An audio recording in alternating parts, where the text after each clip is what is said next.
Dans cette capsule, nous allons voir différentes représentations d'une fonction. Ces notions doivent être maîtrisées en fin de cycle 4. On considère une fonction f. Les images respectives par la fonction f de certaines valeurs peuvent être représentées dans un tableau appelé tableau de valeurs. Dans l'exemple suivant, la première ligne du tableau donne les valeurs des antécédents x, tandis que la seconde ligne indique la valeur associée par la fonction à chaque antécédent. On peut mettre la vidéo en pause pour répondre aux questions.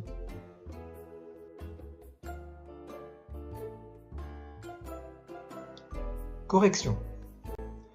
L'image de 0 est notée f de 0. Et f de 0, c'est f de x pour x égale 0.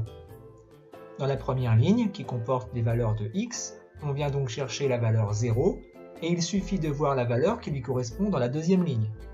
On a donc f de 0 est égal à moins 4. L'image de 0 par la fonction f est 4. Cette phrase française est équivalente à l'écriture mathématique f de 0 égale moins 4. Dans la deuxième question, on cherche le ou les antécédents de 0 par f. On peut mettre la vidéo en pause pour réfléchir.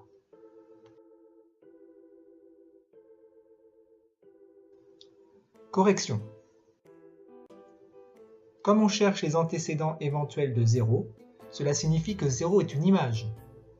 Or, dans le tableau tel qu'il nous est présenté, les antécédents x sont sur la première ligne, tandis que les images figurent sur la deuxième ligne. 0 apparaît deux fois sur la deuxième ligne. Cela signifie que 0 possède deux antécédents par f, dont les valeurs sont lues sur la première ligne. Les antécédents de 0 par f sont donc moins 2 et 2. Cette phrase française peut être rédigée mathématiquement de la façon suivante, avec la double flèche qui indique l'équivalence et qui se lit ainsi: f de x égale 0 si et seulement si x égale moins 2 ou x égale 2. La représentation graphique d'une fonction f est la courbe constituée de l'ensemble des points de coordonnées x, f de x, c'est-à-dire x en abscisse et son image f de x en ordonnée. Dans la situation suivante, il s'agit, à partir de la courbe représentative d'une fonction, de déterminer l'image d'un nombre ou bien de chercher le ou les antécédents d'un nombre. On peut mettre la vidéo en pause pour réfléchir.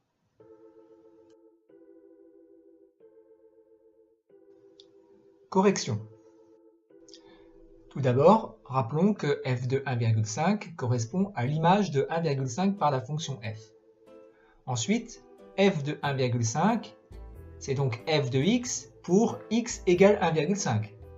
On va donc se placer au niveau de la valeur x égale 1,5 et chercher son image en montant ou en descendant vers la courbe. Le point de la courbe dont l'abscisse est x est égal à 1,5 a pour ordonnée y égale moins 1,75. On cherche à présent le ou les antécédents de moins 3 par f. Cela signifie tout d'abord que moins 3 est une image. On se place donc au niveau de la valeur moins 3 sur l'axe des images, c'est-à-dire l'axe des ordonnées, et on va effectuer le chemin à l'envers pour retrouver les antécédents correspondants.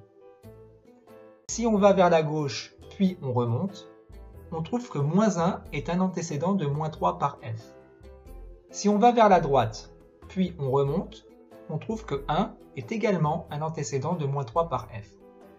De façon générale, il y a autant d'antécédents que de points d'intersection entre la courbe et la droite horizontale qui passe par l'image considérée. Ici, la droite horizontale verte qui passe par moins 3 coupe deux fois la courbe représentative de f. Cela signifie que moins 3 possède deux antécédents par f.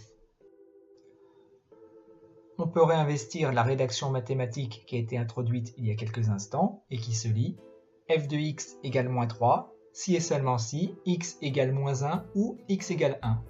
Cela signifie que moins 3 possède exactement deux antécédents qui sont moins 1 et 1 et aucun autre.